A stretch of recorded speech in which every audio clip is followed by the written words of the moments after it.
Raise some Cain.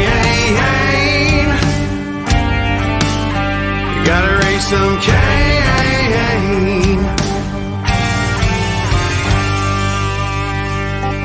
In the heartland where the faith runs strong, we've seen the shadows growing long. Watch those around us be deceived. Yeah, the fight is at our doors, no matter who we believe. Corruption, lawless day and night, we'll speak the truth into the light. We'll bring the battle, heed the call, watch the whole thing fall. We gotta raise some Cain, show the lies, break some chains and make things right. Feel the power, be the change, the time is now. We gotta raise some Cain.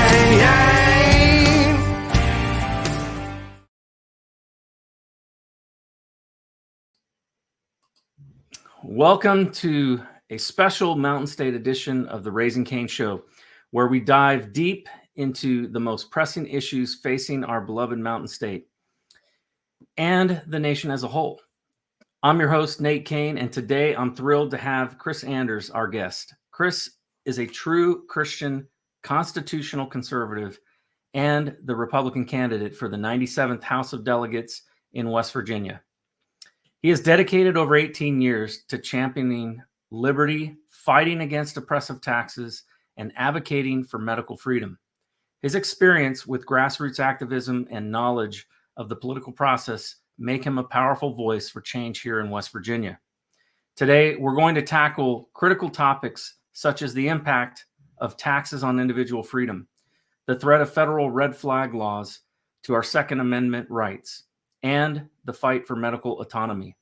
So get ready for a thought-provoking conversation. Chris, thanks for joining the show. Oh, thank you so much, Nate. It's a pleasure to be here tonight. So I guess maybe a good starting point is I gave a little bit of an introduction of who you are, but tell us a little bit more about yourself and your background. We talked about some things before the show, and you got some background working on some other people's campaigns. Right.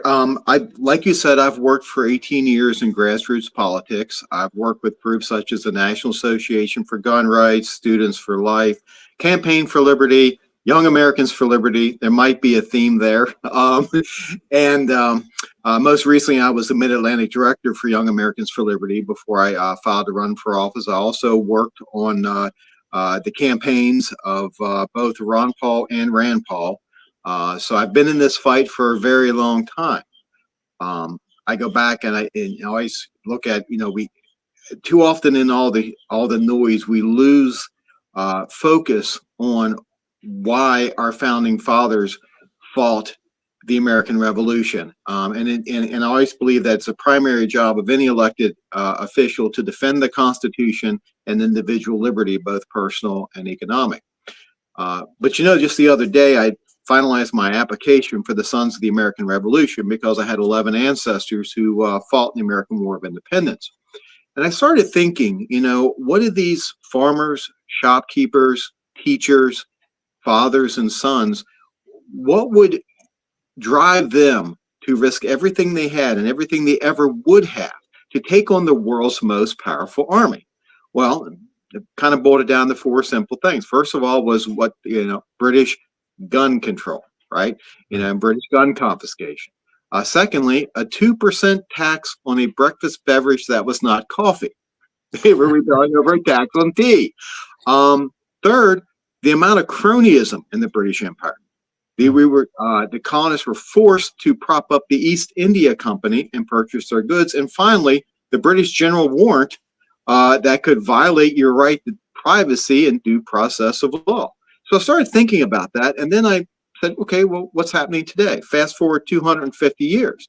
Right. Well, now we're facing from our own government, the federal red flag gun confiscation task force and mandatory buybacks, which violate the Second, Fourth, Fifth, and Sixth Amendments to our Constitution. The average West Virginian spends 30% of their gross income on government, more than they do on housing, food, and clothing in a year combined.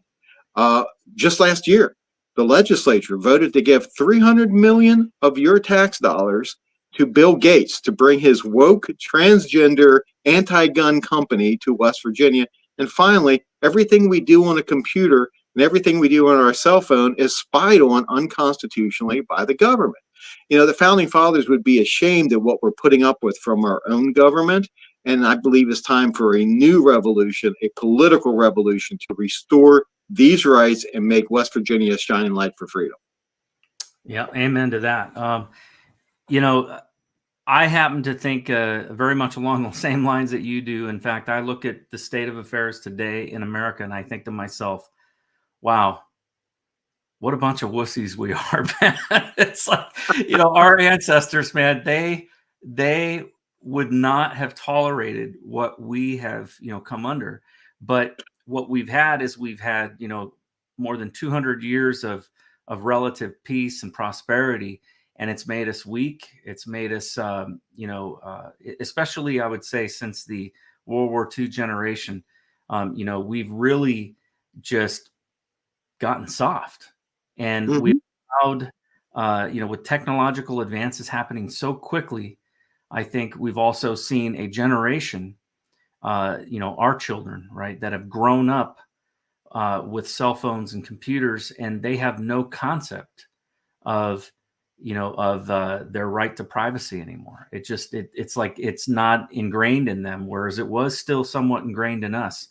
And I think that parents, you know, weren't prepared really for that transition, you know, and that effect of smartphones and things like that on our kids, because, you know, we still half the time are struggling just to figure out how to use half these social media apps. But you know, struggling is a kind word. I know. I yeah, struggle with that myself. You know, it's funny. I look at the homework that they send home to my stepdaughter, and I'm in a fight with the school right now because they're discussing the Bill of Rights and they're completely getting it wrong. So yeah. every night I get her homework, I read what propaganda they're putting out, and then I go back and it always ends up with at least 2 pages of documentation. No, that's not what the Constitution says. You know, and it's really sad, which is one of the reasons I support full and complete school choice, because our children are being indoctrinated more than they're being educated. Yeah. And that's really sad. But yeah, it's if you think about the average soldier of the American Revolution, starving and freezing at Valley Forge, marching barefoot to Trenton to cross an icy river, you know, if they, you got to think for a second, if they would have realized what we would have let our country become, they might have put their guns down and went home. And it's really sad when you think about that, because the amount that they risk. I mean, I've stood at Lexington Green over the graves of the 8 patriots that were killed there on April 19th that the shot heard around the world. And it really, it kind of breaks my heart a little bit to realize what all they gave up, that for convenience and because of enterprising politicians, dare I say, of both parties at times, we just given away these freedoms they died for, and that's not right. That just angers me. Well, one of the big, I guess you could say, the big issue that I think drove a lot of Americans into the American Revolution was obviously the unfair taxes that were coming down on them. You know, and in fact, I mean, even some of that after the war. You know, the Whiskey Rebellion, you know, I remember when I first heard about it, and, you know, but it was about taxing, you know, and so Americans have always had an aversion to, you know, to taxes, having our money taken from us, because really what it is it is legalized theft, right? They're taking from one person and giving it to another. And sometimes we agree with what it's being used for, you know, roads and things like that. You know, maybe our schools, but then we find all these other things that it's used for that we don't agree with. And so maybe that's a good starting point, is let's talk about taxes for a minute. Chris, many West Virginians are concerned about the growing imposition of taxes. You've spoken out about the rain tax and other similar policies. Can you explain how these taxes impact individual freedoms and what you plan to do to stop them. Well, okay, we're taxed almost to death. I was part of the original founding of the Tea Party. I was there when Ron Paul gave his speech in 2009 when the Tea Party really kicked off. I was about 30 feet from Ron. No, we are taxed to death. The Constitution, if you remember when it was created and adopted by the states, they prohibited direct taxation of individuals, right? Because they said it is wrong to force someone to pay for something by the sweat of their brow that they disagree with. Now, we've gone so far down this path, just the radical notion that we should eliminate the personal income tax in West Virginia drives people wild. But, honestly, I think we need to eliminate the personal income tax in West Virginia. The rain tax drives me nuts. Berkeley County in West Virginia and the city of Huntington, essentially, they call it the stormwater runoff fee, but they tax you on the rain that falls on your property. I mean, even the People's Republic of Maryland got rid of that tax, right? And one of my first goals is to introduce legislation to prohibit counties, cities, municipalities from taxing rain, or stormwater runoff fees, because let's face it, if you look around Berkeley County, they're building so many parks. There's automatic dog waters and all the new dog parks they're putting in. They're spending money everywhere, but they're still charging this rain tax. It's absolutely insane. And that has to stop. I mean, if you don't have economic liberty, if you cannot take care of yourself, then you cannot have real personal liberty. And a lot of people ask me, you're running to be, to represent the 97th. What gifts, what are you going to bring back to the people? And I say, my job is to go down there and get their freedom and their money back, right? Yep. So that they can take care of themselves. You hear everything from the child care crisis to, families fighting this horrible inflation, which we know is caused by our monetary system. But I don't think we have time tonight to attack the Federal Reserve, so I won't do that. But I've got a great show on that that I just did that actually will play on America Out Loud right after this show. But it'll also be on tomorrow morning at 9 a.m. But I had a great guest on to talk about the death of the dollar, and it's pretty scary, to be honest.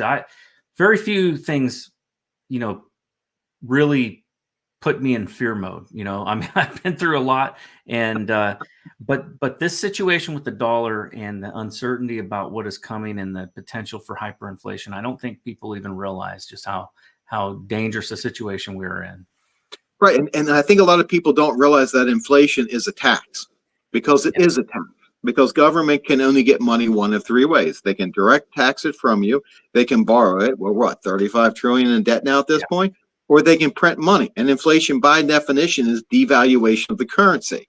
So what's happening is the rich are getting richer through this fiat fractional system, and the poor are getting poorer. When I'm knocking doors around the district and I'm talked to, I've hit probably 3,000 doors at this point and talked to a whole bunch of voters, and they're having to choose between getting their prescription medications or putting food on the table. Because the price of inflation, they laughingly joke they can actually curl $100 worth of groceries in one arm now, right? Yep. But this inflation's out of control, and we've, unless we want to move to the point that government takes care of us from the cradle to the grave, and if you give government that type of power, they will control every aspect of your life. Yeah. Our nation was founded to be a free and independent republic, and we have to restore that. And we've got to get the money back to the people to provide the economic liberty, because I believe people know how best to spend their money, not government. Right? Absolutely. I believe in the people and not government. Yeah, I just pulled up something here. Overall tax burden by state, because I was curious where West Virginia ranks, and this is as of 2024 from a site called Wallet Hub. But our ranking right now is ranked number 21. That means we're the 21st highest tax state in the union. So it doesn't make any sense at all, because when you think about it, like, we're also the poorest state in the union. So how in the world they're going to have us at a rank of 21 when you have a lot of people who are struggling struggling to make it. Now, on the positive side, right, our state does have a low cost of living, but I think this is a real problem, and I'm glad to know that that's going to be a priority for you, because we need people in there who understand that and who are going to put, who are going to be ideological, really, on some of these things, because it's not a matter of, I think there was something else too. I remember reading about like just how much bureaucracy we have here in West Virginia. It's unbelievable the number of government jobs that we have and how many people are working in those government jobs versus, having their own private enterprise or business. I think the state is the number one employer in the state of West Virginia. And I'm sorry, government doesn't create anything but regulations and prohibit people from being successful. So when you have the state as the number one employer, you've got real problems. Yeah, definitely. We need to, talking about taxation, we need to get rid of the business inventory tax, right? Yes, we need to cut taxes and regulations on our businesses. We need to stop sending money to people like Bill Gates and instead put West Virginia and West Virginians first, and cut taxes to our businesses that are here right now, that embrace our homegrown values and our principles, and we need to focus on that. So in your opinion, where do you think it seems to me like our state legislature is moving more and more in that direction. We had some really great primary outcomes. Unfortunately, I didn't win, but there were several in our state legislature that won their primaries that I was very pleased with, and I'm happy to see a focus on this issue of business taxes and things like that, and trying to create a more business friendly environment in our state. Do you feel like going into this, do you feel pretty good about where the state legislature is on this issue? Do you think that there's enough change in order to be able to get some of these things passed? Well, there's a tremendous opportunity, and I'm cautiously optimistic. And I say cautiously because having been in politics 18 years, I know what politicians say on the campaign trail often does not translate to what they do at the state capitol. Yeah. And that kind of falls back on us a little bit, right? It does. Yep. Because everybody's watching the national news and what's happening, in DC, as my wife lovingly calls Mordor. She,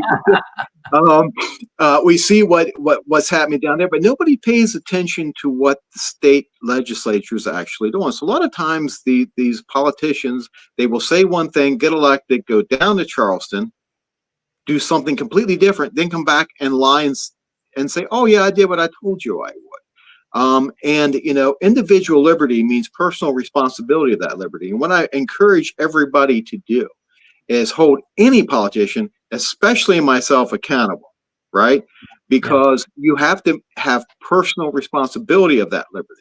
And you can make such an impact at the state level or the county level or your school board level than you can calling up the Speaker of the House nonstop in DC. Right. You're not going to get anything done. But if you focus on what's happening, and in a republic of states, which is what we are, a constitutional republic, we're not a democracy. Democracy is mob rule, where 51% can enslave 49% of the population. Our nation was found to be a constitutional republic, and what happens at the state is the most important political activity you can keep an eye on. Right? This impacts your life directly.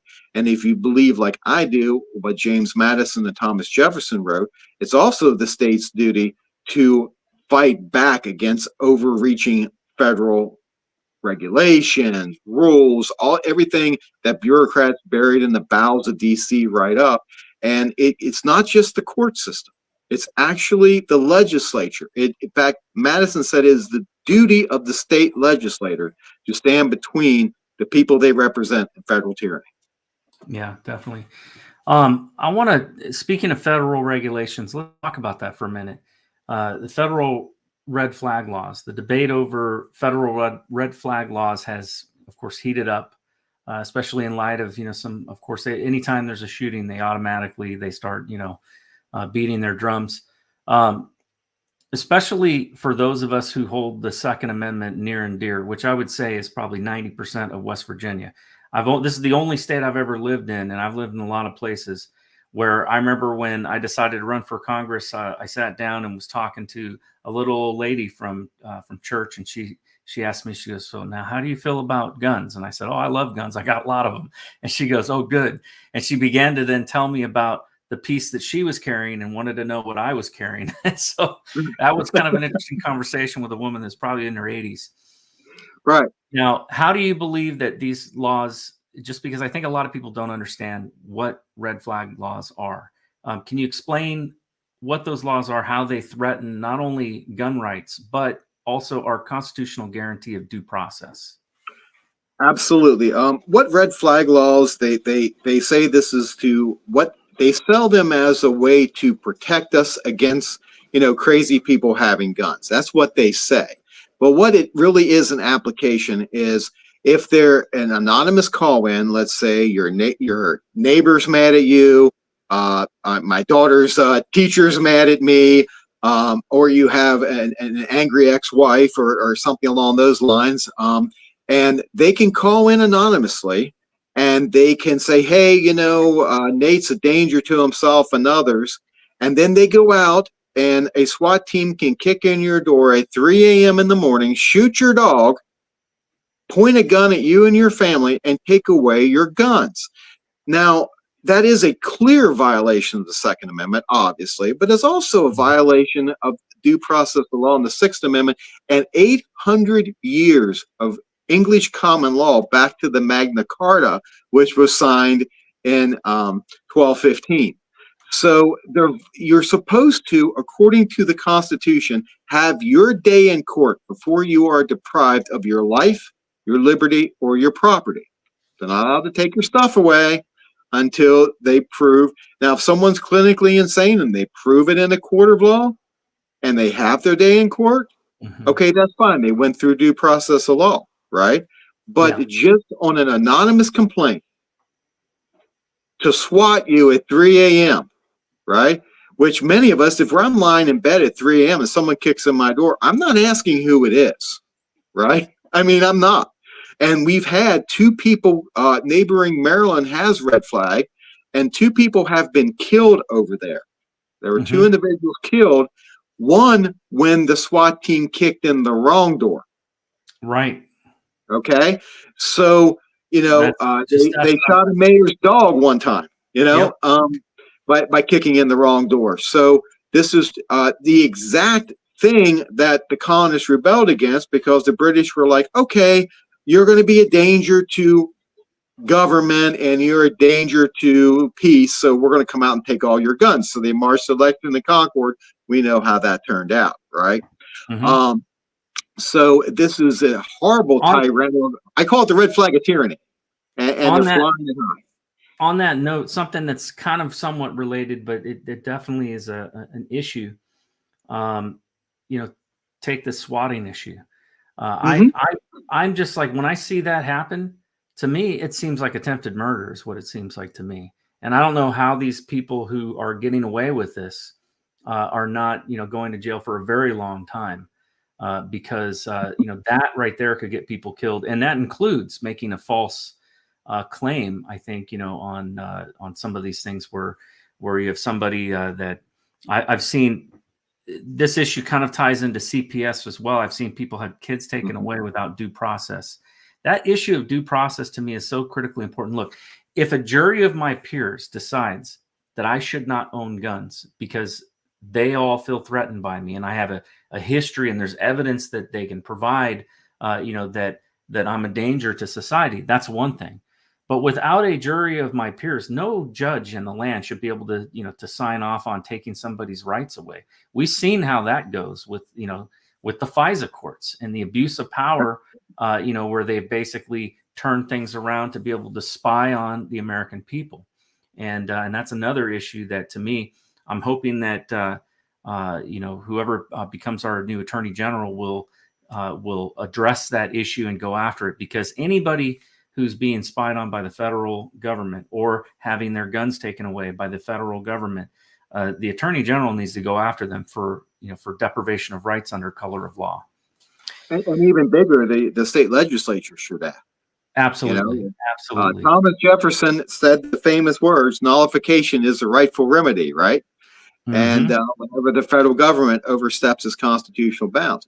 And yes, you're right. We're innocent unto proven guilty. That is one of the key aspects of our judicial system.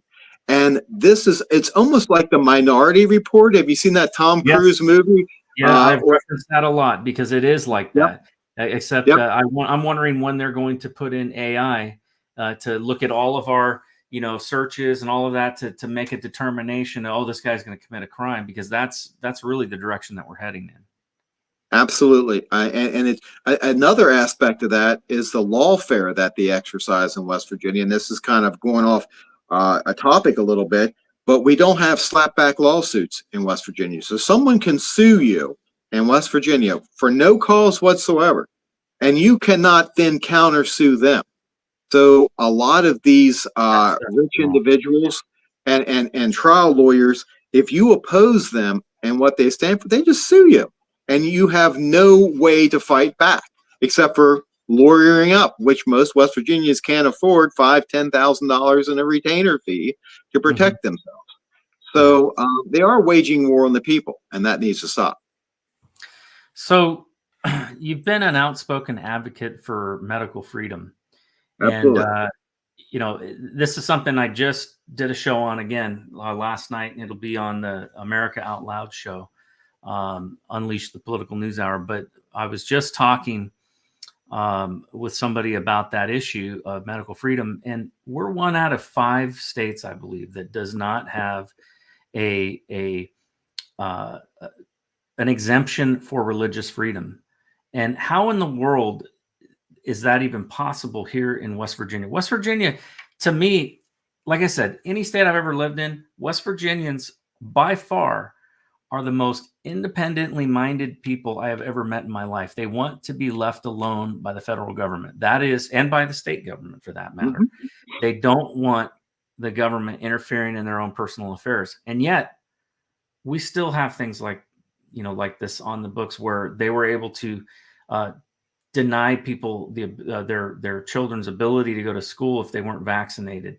Even in some cases where I've seen a friend of mine out in Parkersburg, whose daughter had a doctor's note that she had a condition, an autoimmune condition that would likely be aggravated by the vaccine, and the school basically said, no, we're not going to let her into school. And so she missed a whole year of school while they were, trying to deal with this through the court systems.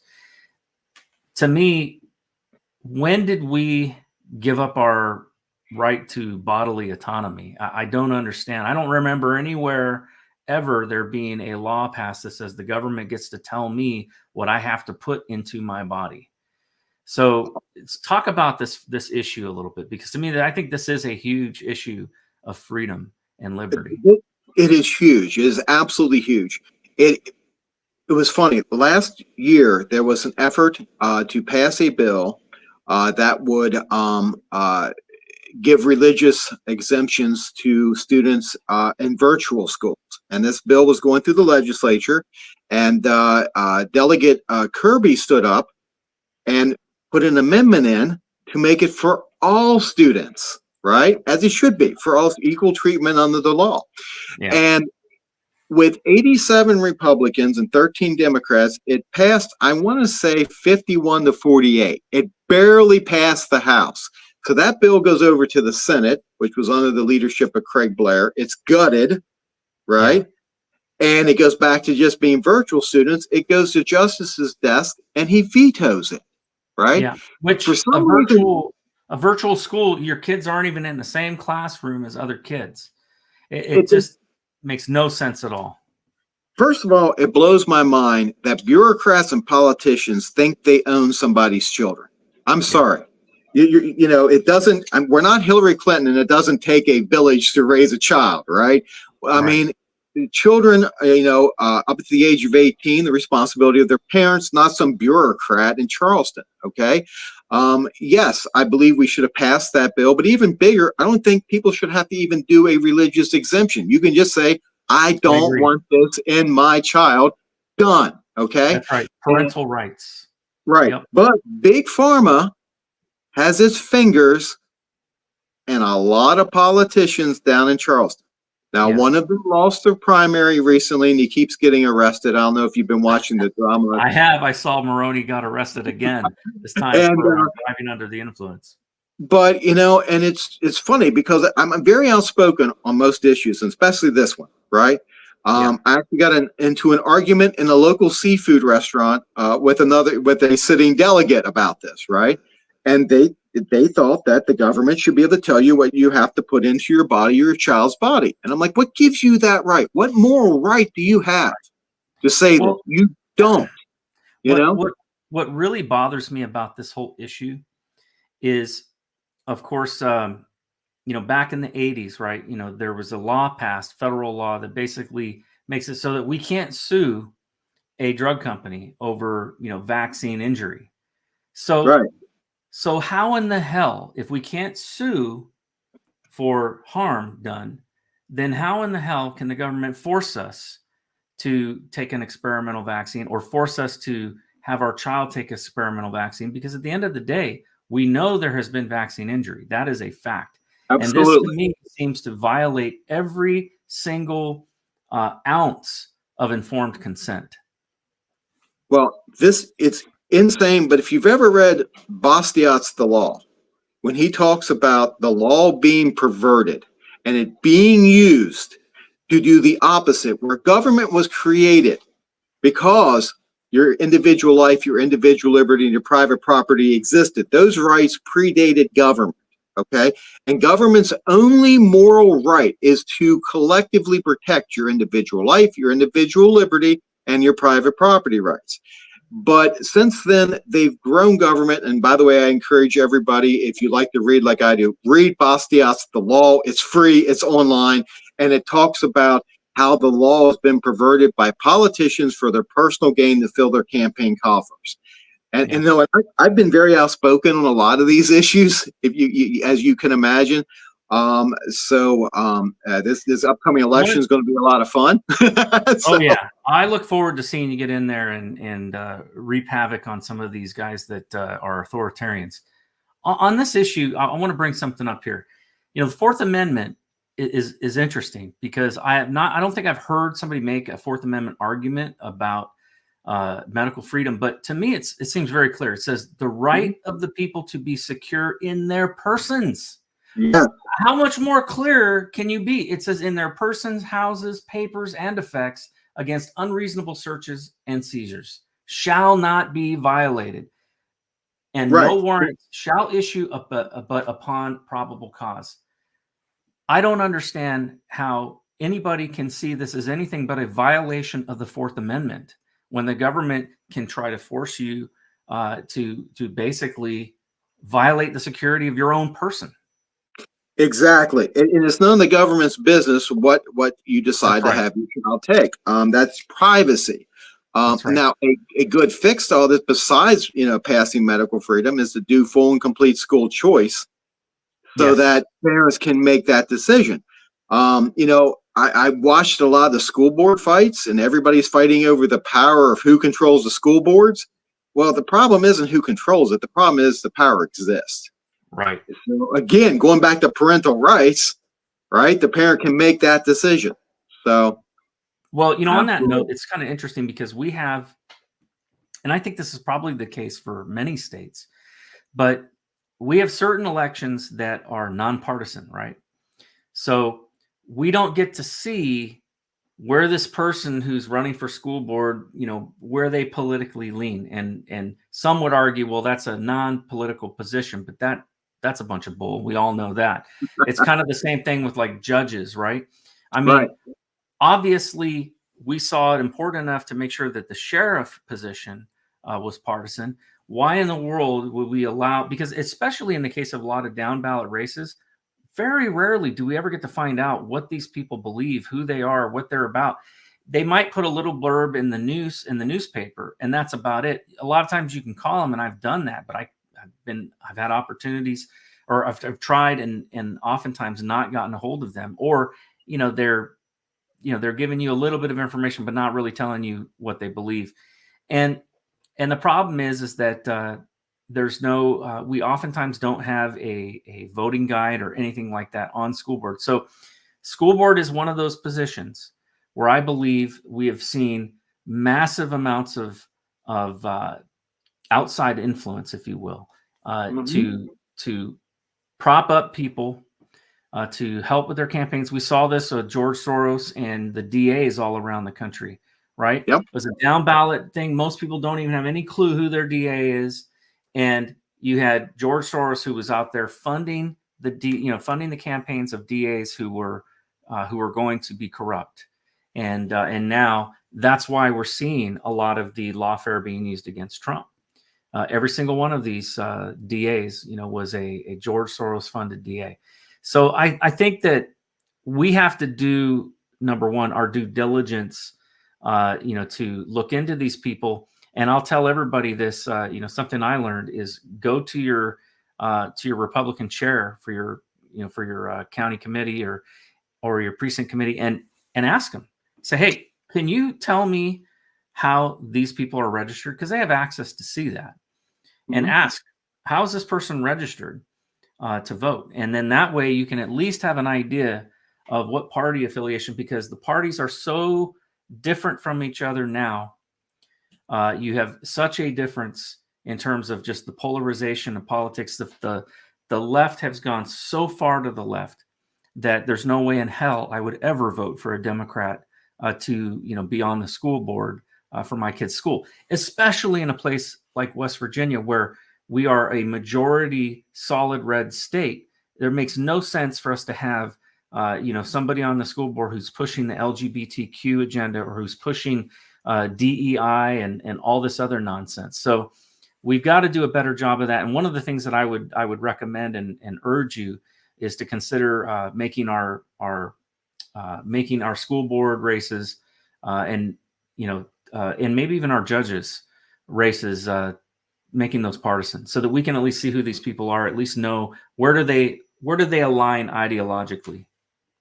Absolutely. I mean, but even bigger than that, sometimes we have a lot of what I can call lovingly undocumented Democrats who run in states such as ours, and they run as a Republican. Party affiliation. Yeah, party affiliation often doesn't matter, right? And I think it's up to the individual citizens to come together and do like I did for many, many years. And that is, build a PAC, build a nonprofit, send out, candidate surveys, ask the important questions. If a candidate won't fill out your survey, I wonder what they're hiding from the voters. You can hit them over that, right? We need to be far more engaged, because this is our liberty and our freedom. We were talking a little bit ago, just to change topics a little bit, about, federal overreach, but let's talk about where the federal government's not doing its job. Okay. It's not doing its job in securing our border. In fact, literally half a mile from where I'm sitting right now, there was a young lady, resident of the county. Her name was Samantha Daly. She was murdered by an illegal immigrant from El Salvador, and her body burnt on a couch. I wrote a Substack article about that. One of the things that I found out in that case that just was really disturbing was the man was actually captured trying to sneak into Canada, and the Canadian Mounties released him they weren't going to let this guy in their country. They said, hey, U.S. Border Patrol, and Customs Enforcement, here, we're handing this guy over to you. They let him go, and then he murdered an American citizen in our community. It's disgusting. And that is the kind of thing that has been going on. And I really do think that there needs to be consequences. Well, I agree. And they play catch and release. And one thing I plan on doing is following Texas's lead and criminalizing it at the state level, because we can't trust the federal government. Just because not only did he have that case, but there was a jogger over in Harper's Ferry, about 10 miles from here, that an illegal immigrant stabbed several times and did attempted rape. And nobody's standing up and talking about this. My opponent, in the general election is running from that. I mean, she's running from the transgender stuff because she's a big supporter of that stuff. She's running away from talking about, the murders that happened literally in our backyard, right? Mhm. And we need to do something about this, and we need to, if the federal government's not going to do its job, well, it's time for the state of West Virginia to do its job. Definitely, definitely. Well, folks, we're just getting started with this insightful conversation. When we come back, we'll dive deeper into the issues and how Chris Anders plans to protect West Virginians from intrusion by our government mandates. Stay tuned. We'll be right back after a short break. Don't go anywhere. Born in the coastal plains of South Texas, Smoking Gun Coffee is founded by combat veterans that know exactly what a cup of coffee needs to taste like. Run by father and son, each coffee bean is perfected, roasted at 500 degrees, and cooled with a Gulf Coast breeze. Smoking Gun Coffee hand makes and bags each ounce of coffee for maximum customer satisfaction. With every purchase, 10% goes back to organizations that help veterans and local communities. That's Texas made, one bag at a time. To find out more, go to www.smokingguncoffee.com. Welcome back to the Raising Cain Show. I'm your host, Nate Cain, and we're joined by Chris Anders, a Christian constitutional conservative running for the 97th House of Delegates in West Virginia. Chris has been sharing some incredible insights on taxes, government overreach, and how we can reclaim our liberties. Now, let's jump back into this conversation. Before we do, though, folks, just remember, if you go to Smoking Gun Coffee, make sure and use the coupon code CAIN.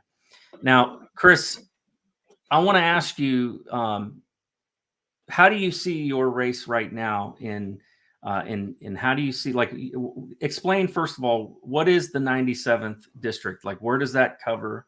And then tell us, what you're doing right now in your race to prepare for the general election.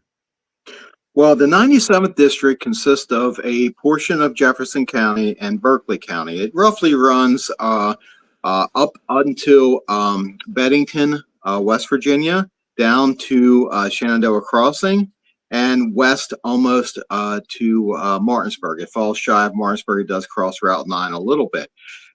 This is a district that I've been all over. I mean, I've been knocking doors nonstop every night, rain or shine, because if I'm going to work for the voters, I'd better interview for the job. So I'm out there talking to them about the issues that they care about. I tell them where I stand. I do run across voters who don't agree with me, and I tell them that's fine. At least you'll know where I stand. I'm not going to lie to you to get your vote. I've been in politics for a very long time, and the number of knives in my back from lying politicians are quite a few and not very distinguished.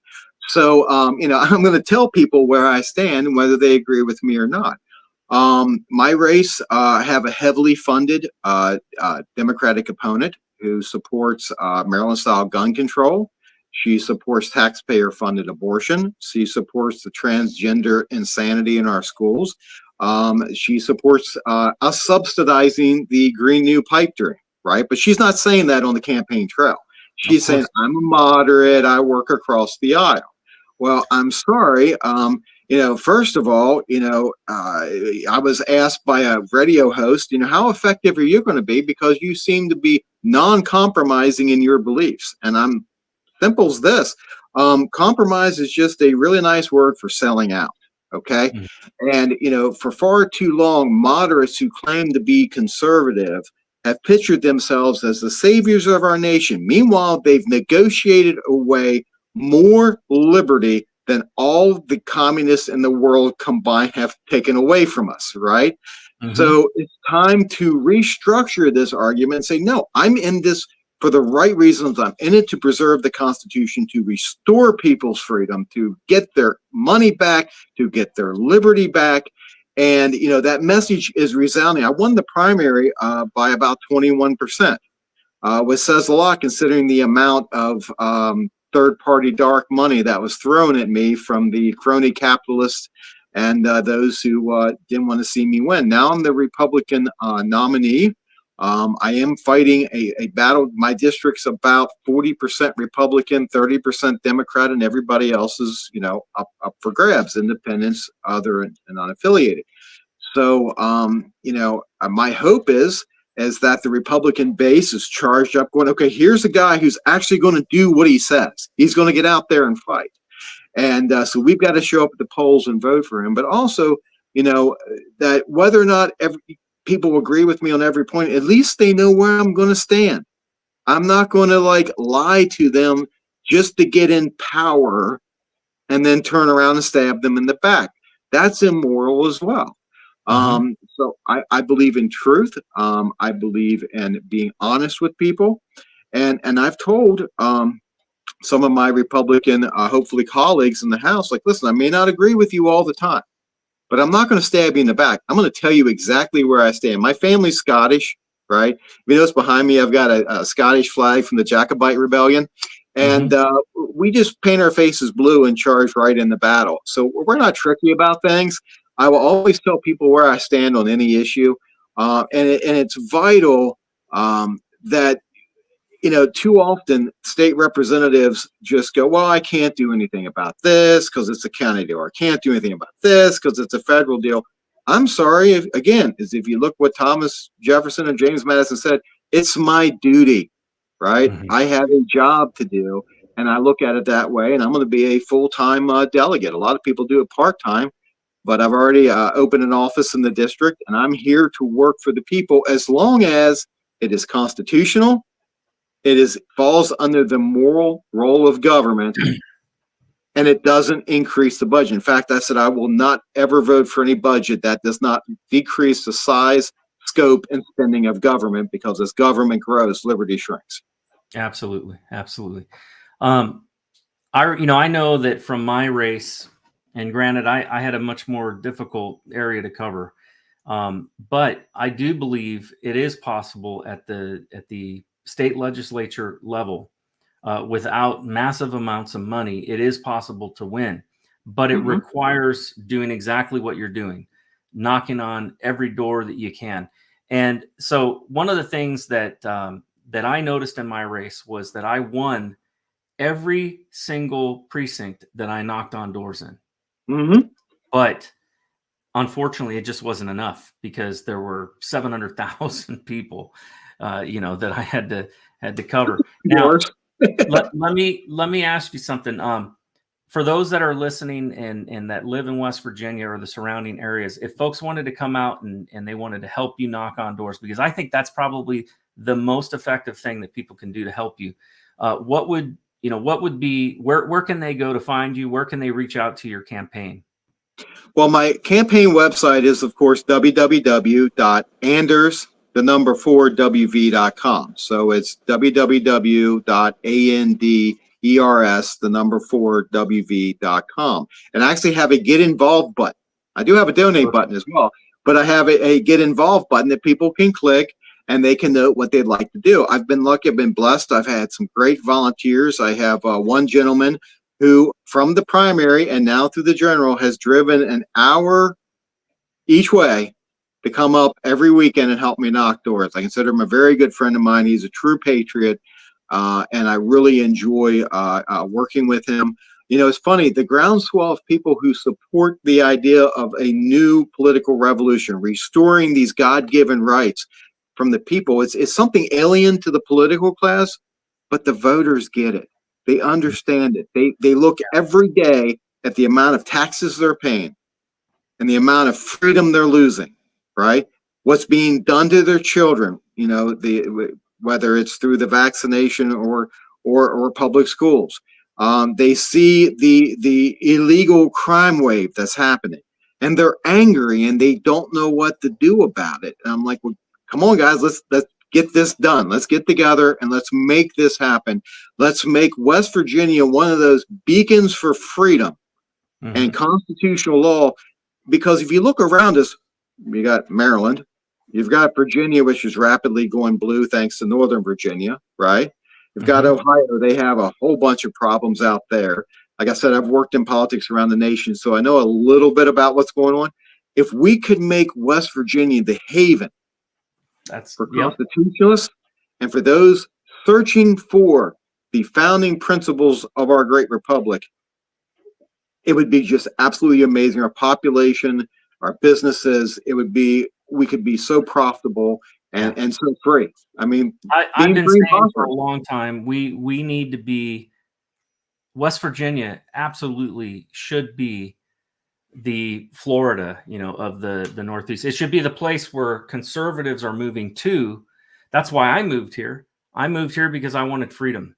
And to me, the most important freedom that will tell you about everything you need to know about the state is how they treat the Second Amendment. Because what was it? I think it was Thomas Jefferson that said that the government that fears the people leads to liberty, and the people that fear the government, that's where it leads to tyranny. And so it's important that you have a state, and I do believe that is one of the areas where we do quite well in the state, is in our Second Amendment and protecting that. This is a very, guns are cherished in the state. Let's just put it that way. But folks, folks, you need to get out and vote. If you live in West Virginia, and this is something I want to just reach out to everybody who's a West Virginia listener right now, regardless of whether you are in this district or not. Okay. If you're in Chris's district, without question, you need to be supporting him. But even if you're outside of the district, oftentimes you're stuck with, some delegate that maybe you don't like. Well, here's the thing. Every delegate in the state who's voting on these issues, that is a vote for you. So it's important to financially support all of our delegates that we support, and those that are backing these liberty principles and constitutional principles. So I would encourage you to go to Chris Anders' site and make a donation. And if you live close enough, I would also encourage you to volunteer for his campaign, because we've got to get him in there. The alternative is a nightmare. And so, Chris, we're almost out of time here. I always like to give my guests the final word, or final statement, I guess. If people were to take one thing away from this conversation, because oftentimes people forget things, but if there's one thing you don't want them to forget, what would that be? Well, it would be simply this. So many sacrificed to create a system of government by which you and I can strike a blow for freedom without risking everything that they did. It's a duty for us to defend our God-given rights and our constitutionally enshrined rights. And it's not only a duty to ourselves, for our children, or even the patriots of 1775, but it's our duty to God, who gave us these rights to begin with. Amen. Amen to that. Chris, it's been an absolute pleasure having you on the show today.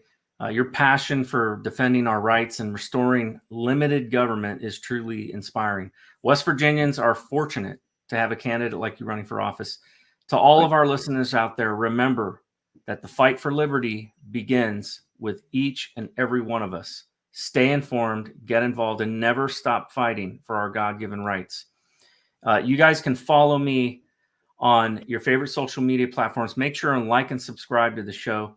I'm on social media at Nate Kane, the number 4 WV. Chris, where can people follow you on social media? I'm only on Facebook because I'm not a big social media person. But if you look for Chris Anders for delegate, you'll find my Facebook page, and you'll see I'm not shy on what I post. Well, you guys can also find this show along with all of my past shows and future shows at theraisingcaneshow.com. Before we close, let's bow our heads and say a quick prayer. Heavenly Father, I just thank you for Chris and for the sacrifice that he's made to run and in willingness to serve this great state and the people of his district, Lord. I pray that you would bless his endeavor. I pray, Lord, for righteous leadership in our government. I pray, God, that you would help good people to get elected, people that will respect and honor the Constitution, both the federal Constitution and our state Constitution. And Lord, I pray that you will bring people in there who will tamp down the reckless spending and help to bring back the taxes, Lord, that we're paying that are going to things that we never authorized or approved of. And I thank you, Lord, for this conversation tonight. I pray that it will inspire others to step up and maybe run for office in their states. We ask all these things in Jesus' name. Amen. Amen. Thank you all for tuning in to the Raising Cain show. God bless, and God bless West Virginia. Raise some Cain. You gotta raise some Cain. In the heartland where the faith runs strong, we've seen the shadows growing long. Watch those around us be deceived. Yeah, the fight is at our doors, no matter who we believe. Corruption, lawless day and night, we'll speak the truth into the light. We'll bring the battle, heed the call, watch the whole thing fall. We gotta raise some Cain, show the lies, break some chains and make things right. Feel the power, be the change, time is now. We gotta raise some Cain.